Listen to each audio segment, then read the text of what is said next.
गांव के एक छोटे से घर में रोहन नाम का एक लड़का रहता था। वह बहुत ही साधारण परिवार से था, लेकिन उसके सपने बड़े थे। जब भी वह किसी अमीर आदमी को देखता तो सोचता, काश मैं भी ऐसा बन सकता। लेकिन तुरंत ही उसके मन में यह विचार आ जाता, मैं गरीब हूं, मेरे पास कोई साधन नहीं, मैं कैसे बड़ा आदमी बन सकता हूं। उसकी सोच में हमेशा शक और नकारात्मकता होती। उसके पिता किसान थे और अक्सर कहते, बेटा मेहनत करो, सोच बड़ी रखो तो कुछ भी संभव है। लेकिन रोहन इसे मजाक समझता और मानता था कि किस्मत से ही लोग अमीर बनते हैं। सोच का बदलाव एक दिन गांव में एक प्रसिद्ध बिजनेसमैन का भाषण हुआ। उन्होंने कहा, अगर आप सोचते हैं कि आप असफल हो जाओगे तो आप सच में असफल हो जाओगे। लेकिन अगर आप सोचते हो कि आप सफल हो सकते हो और पूरी मेहनत करते हो तो कोई ताकत आपको रोक नहीं सकती। रोहन के दिमाग में यह बात घर कर गई।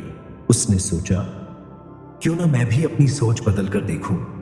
अब उसने खुद को गरीब या कमजोर मानना छोड़ दिया और अपनी सोच को सकारात्मक बना लिया। उसने ठान लिया कि चाहे कुछ भी हो वह खुद को काबिल बनाएगा। मेहनत और सफलता। रोहन ने किताबें पढ़नी शुरू की, लोगों से सीखना शुरू किया और छोटे छोटे बिजनेस आइडियाज पर काम करने लगा। शुरुआत में उसे कई बार असफलता मिली, लेकिन अब उसकी सोच बदल चुकी थी। वह हर असफलता से कुछ सीखता और फिर से कोशिश करता। धीरे धीरे उसकी मेहनत रंग लाने लगी। उसने एक छोटा ऑनलाइन बिजनेस शुरू किया और अपने कौशल से उसे बढ़ाता चला गया। कुछ सालों में वह एक सफल उद्यमी बन गया। आज वही लोग जो कभी उस पर हंसते थे उसकी तारीफ कर रहे थे। सोच की शक्ति। एक इंटरव्यू में जब किसी ने रोहन से उसकी सफलता का राज पूछा तो उसने सिर्फ एक ही बात कही, आप जैसा सोचते हो वैसे ही बन जाते हो। जब मैंने खुद को गरीब और असफल मानना छोड़ दिया और अपनी सोच को सकारात्मक बना लिया, तभी मेरी जिंदगी बदल गई। शिक्षा।